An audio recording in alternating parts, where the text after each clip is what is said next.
Sahebnagar youth ক্লাবে। আপনারা সবাই এই খেলাটি দেখতে যাবেন। খেলায় পুরস্কার মূল্য চ্যাম্পিয়ন ট্রফি এবং দ্বিতীয় পুরস্কার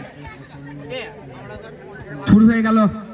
আজকের কোয়ার্টার ফাইনাল, মুখোমুখি সৌহার্দ্য একাদশ ও ধর্মদা দাসপাড়া।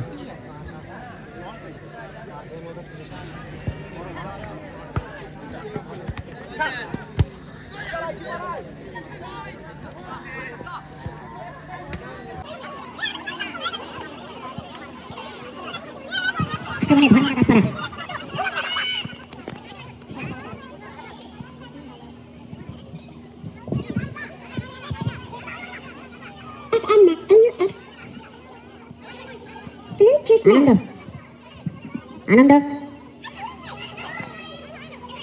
একক তো ফুটায় বল দিলেন সতীর্থ খেলোয়াড়কে, সেখান থেকে জিদান সরে বসবেন।